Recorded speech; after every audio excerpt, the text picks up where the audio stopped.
Good day, everyone. I'm Emma Magbayaw from Malinta National High School, Senior High. I will be your Practical Research 1 teacher for today. This week's topic is sample procedure and sample. This is part of Chapter 3 of your research paper, which is under Research Methodology. The most essential learning competency for this lesson is to describe the sampling procedure and sample. Before we proceed with our lesson, let us review first the topic that was discussed last week. I'll be showing you sentences that describe a specific type of research design, and you have to analyze which qualitative research design is being defined. You have to use the comment box to give your answer. You have to type PH if the sentence is referring to phenomenological research design. Then type CS if it is a case study, or type GT if grounded theory, ET for ethnography, and H if the sentence talks about historical research design. You will be given 5 seconds to type your answer. Let's start. For the first one, its purpose is to describe in depth the experience of one person, family, group, community, or institution. Type your answers now. Remember, you have to type PH, CS, GT, ET, and H. Time's up. The answer is CS. For case study. Very good, class. You've got the correct answer. Next, its goal is to describe experiences as they are lived and investigate the uniqueness of an individual's lived situation. Each person has their own reality. Reality is subjective. Type your answers now. Time's up. The correct answer is PH for phenomenological. That's great, class. It seems everyone got the correct answer. The next one is, the method used for this qualitative research design is it needs a constant comparative process. Key in your answers now.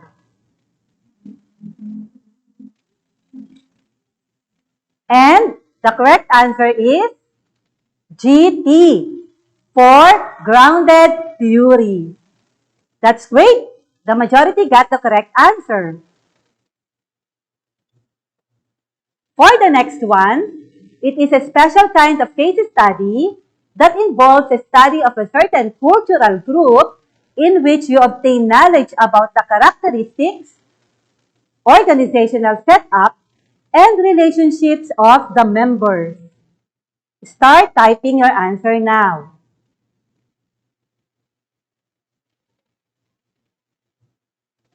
Time's up, and the answer is ET for ethnography. Excellent, class. Everybody got the correct answer. For the last one, it is used to describe and examine events of the past to understand the present and anticipate potential future effects. Key in your answer now. Time's up, and the correct answer is H for historical. Wow! It shows that everybody understands the previous topic discussed. Very good, class. Now, let's now proceed with our topic for today, which is sampling procedure and sample. Research method has many components, and one of these are research design, research locale, and sample or the respondents. Research design contains the research approach, which means it serves as a blueprint or a skeletal framework of your research study. Another one is the research locale. Describes the setting and location of the study. It describes in brief the place where the study is conducted. And the next one is the sample or the respondents. This section describes the respondents. We will be focusing more on this part, which is the sample procedure. Talking about respondents and sample, one of the important terms to know is the word sampling. Sampling refers to your method or process of selecting respondents to answer questions meant to yield data for the research study. The primary goal of sampling is to get a representative sample or a small collection of units or cases from a much larger collection or population, such that the researcher can study the smaller group and produce accurate generalizations about the larger groups. And that is according to Newman 2007. The purpose of sampling is to collect cases, events, or actions that clarify and deepen understanding. Whereas the chosen respondents constitute the sample. Qualitative research focuses on how the sample or small collection of cases, units, or activities illuminates key features of social life. Qualitative researchers typically make sampling choices that enable them to achieve a deep understanding of the phenomenon they are studying. Let us examine the techniques that qualitative researchers typically employ when sampling, as well as the various types of samples that qualitative researchers are most likely to use in their work. There are different types of non-probability sampling that are mostly used in qualitative research. These are purposive sampling, quota sampling, snowball sampling, voluntary sampling, and availability sampling. Let's discuss them one by one. Non-probability sampling. Let us define first what a non-probability sampling is. The subjects are chosen based on the availability or the purpose of the study, or in some case, sole discretion of the researcher. Non-probability sampling disregards random selection of subjects. Non-probability samples are used when researchers are conducting qualitative research. Then we have purposive sampling. Participants are selected based on pre-selected criteria tailored after the research questions. Purposive sampling is also known as judgmental sampling. You choose people whom you are sure could correspond to the objectives, like selecting those with rich experience or interest in your study. The primary factor in qualitative research data collection is purposive sampling, which can be done while in the process of collecting data or while doing the interpretation or data analysis. According to Newman 2007, the purposive sampling is appropriate in three situations. First, a researcher uses it to select unique cases that are especially informative. For example, a researcher wants to use content analysis to study magazines to find cultural themes. He or she selects a specific popular women's magazine to study because it is trend-setting. Second, a researcher may use purposive sampling to select members of a difficult-to-reach specialized population.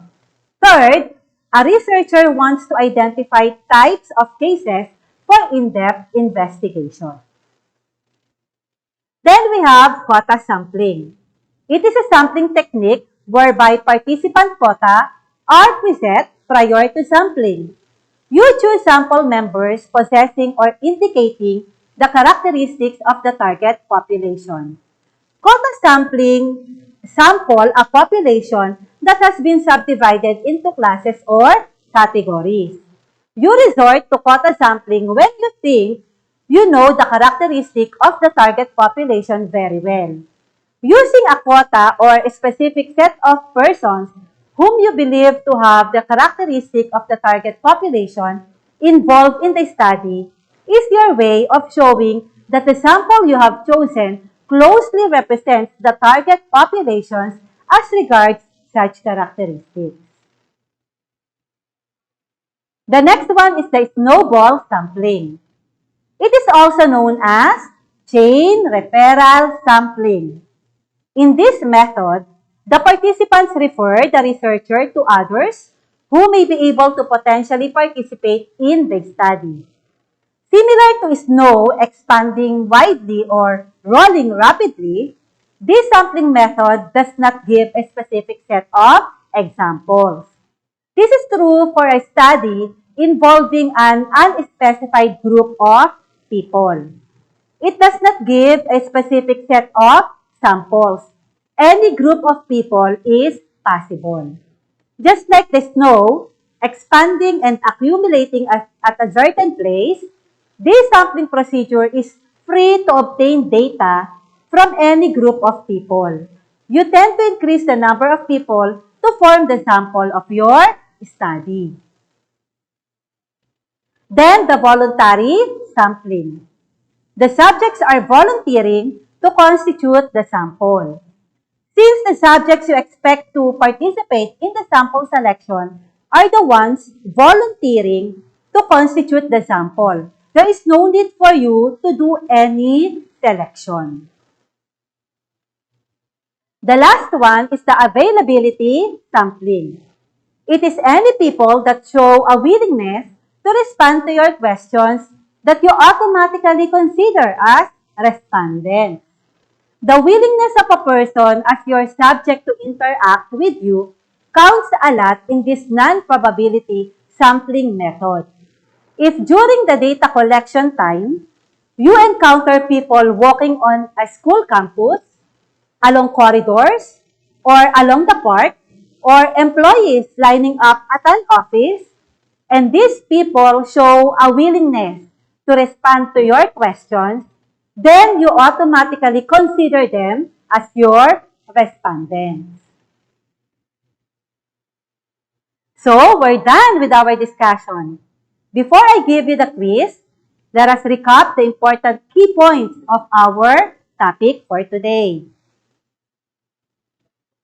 We discussed the components of research method, which are the research locale, research design, and sample or respondents. We also define sampling and sample. We also discussed the types of non-probability sampling such as the purposive, quota, snowball, voluntary, and availability sampling. And now, it's quiz time. You can use the comment box to type your answer. Type the thumbs up emoji if the sentence is true. Otherwise, use the thumbs down. You will be given 5 seconds to type your answers. So, let's start. Number 1 question. In some case, non-probability sampling is in sole discretion of the researcher. Is it thumbs up or thumbs down? Type your answer now.